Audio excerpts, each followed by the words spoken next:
Hawksby Jacobs here on Talksport, and over on Talksport 2 once again we bring you with the National this weekend. It's possibly fitting we talk about the great Red Rum and a new book, exhibition of unseen photographs, and a book launch, of course, a new book on Red Rum by Jeremy Hoare, who's joined us in the studio. Jeremy, good to see you.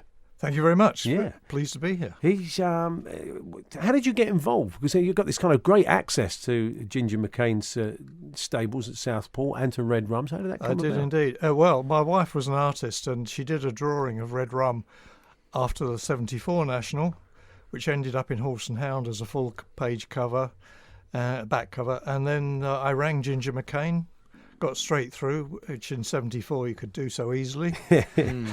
Can't now. And he said, well, yeah, come up. So we went up and they got Red Rum out of the stable and posed him for us. And that was great. And I found out from Ginger McCain that Ivor Herbert was writing a definitive book about the history of Red Rum. Mm-hmm. So I got onto the publisher, and my wife then did the cover painting. So we went up again and saw Red Rum out in the field, which was great because we saw him twice. And the pictures I took out in the field, I think people really like because they're so unusual. Is this one of them, the one where he's rolling on his back? Like that's right. It is, yeah. Fantastic. You found some. Yeah, it's a really brilliant photo. And we've discovered this through broadcasting from Cheltenham for the past 5 or 6 years, that the jump horses, unlike the flat horses, go on and on and on. They become characters, and none more so than Red Rum, who people loved and was a great character. Yeah, I mean, he was a tremendous character. He was also a very nice horse. I mean, he was just fun, and he loved people, and he was the most intelligent horse I've ever known. That will be refuted by somebody. Yeah.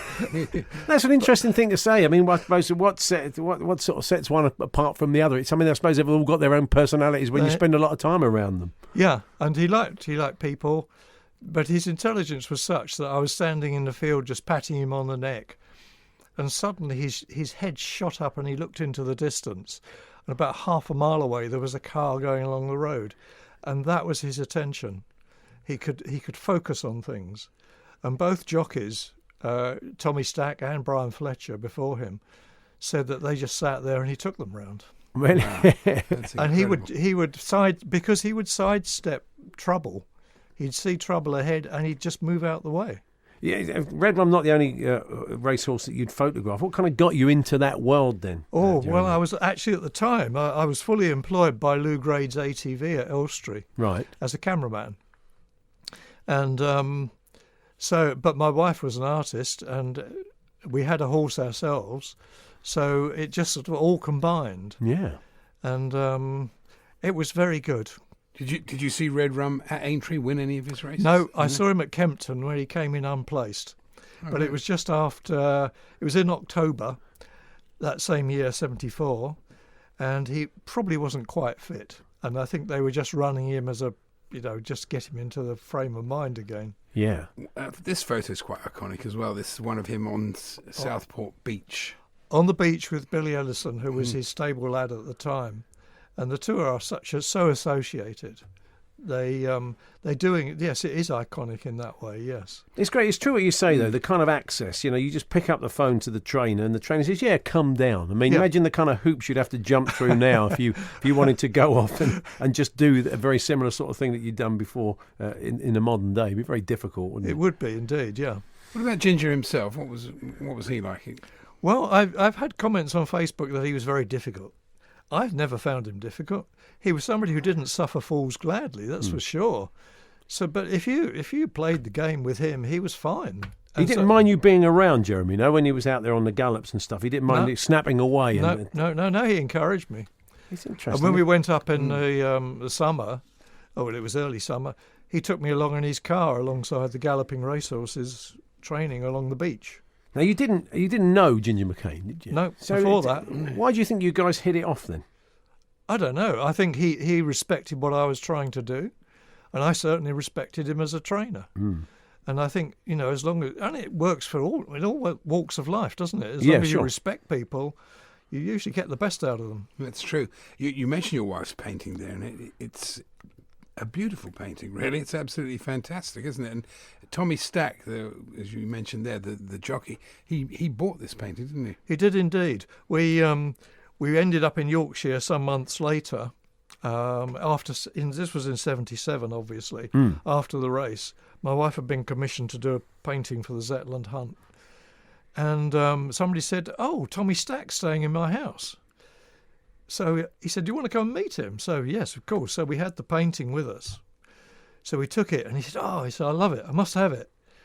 So he said, "How much do you want?" So we haggled, and eventually he was saying to the other people in the room, "This guy's talking telephone numbers." But we ended up doing a deal very amicably, and I know from Anna at the Osborne Studio Gallery, who's a friend of the Stacks, she was there over Easter weekend, and she took a picture of it in his house. Oh wow, fantastic! It's still there. There's another place, great shot surprising. in the book of a red rum being led through the streets of Southport. I take it back from the beach back to the stables. That's indeed. Going yes. past the local butchers and the local. Unfortunately, I bet he was looking rather nervously at the local pet shop over the road there. I don't think he was in any danger. No, probably not. You may or may not know this. Our listeners know because we have Lee Mack on quite a lot. The comedian. Oh yes, I do. You I do invited know him. about I this, never don't heard you?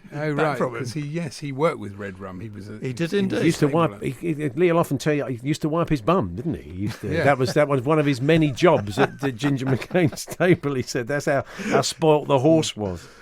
So you say you worked as a cameraman. What sort of area did that take you into? You worked on TV for him? Did you work on all the big entertainment shows? I worked. Yeah, I mean, ATV was predominantly an entertainment Yeah.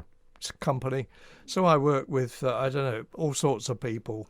I mean, if I start giving names, I'll be here forever. But, So all the great comedians and all the is great that you in entertainers. this photo? It is indeed. Yeah. Oh yes, you got a bit of a John Lennon cap on there. I know. Yeah. Well, that was the era, wasn't Yeah, I it? suppose. Yeah. When was that taken? That was in '74. Wow. He looks very affectionate to you as well. Yeah, no, well, he was after a polo actually. Oh, right. Polos are all horses' downfall, really. So we've all got rotten teeth. That's why you never see them smiling. That's what it is. And I love the fact that the head lad. I mean, the lad, he's probably got to be in his 60s, isn't he? I know. But they're still called lads. I know. And it's a picture of him feeding red rum as well. So Sure. No, he was. He had this sort of endearment quality about him that everybody who met Red Rum just loved him, really. So the fact that still goes on today is remarkable. And do you still follow? You still follow the national? And Oh yeah. So we have to ask everybody for a tip as they're coming in. Oh, I can't give you a tip. I'm not a betting man, actually. Oh, really? I've never have been. No, it's the horses that attract me. Really? Never had a flutter on Red Rum. No. Really? Well And done. just shoot. We were talking to a sports photographer a little while ago when we were at Cheltenham, and they do some fantastic work, kind of live action stuff. Did you got to do that as well? Did you go down there and have you shot races before? Oh yes. I mean, I used to have a press pass for Newmarket, and I Yeah. did that, but that was flat racing, and it's a different sort of photography. In Sure. A way. But because that was all film when I was doing that, it Yes. was all on film. Sure, So, of course. digital today is so much easier in a way. Well, look, we wish you well with the book. It's Red Rum and by Jeremy Hoare. And where can people find it? All good bookshops, etc. No. It's only Oh. available online on my website. Oh, okay. But also it's from where the exhibition was, the Osborne Studio Gallery, 2 Mottcombe Street in Belgravia, London. Yeah. And it's open until the 18th of this month, which is Wednesday next week, normal sort of hours. Excellent. So, It's an exhibition of the photos, obviously. Yep. Yeah, Okay. brilliant. and they're Sounds great. quite large pictures. And the opening night was last night, which was well received. Actually, Excellent. That's I good. had some nice comments. And give us your website address, Jeremy. www.jeremyhoare.com. And people can buy that. It's Hoare if you want to buy a copy of the Red Rum book. Good to see you. Thanks very much for coming in. We appreciate it. Thank you very much. Thank you. It's Paul Hawksby and Andy Jacobs here on Talksport.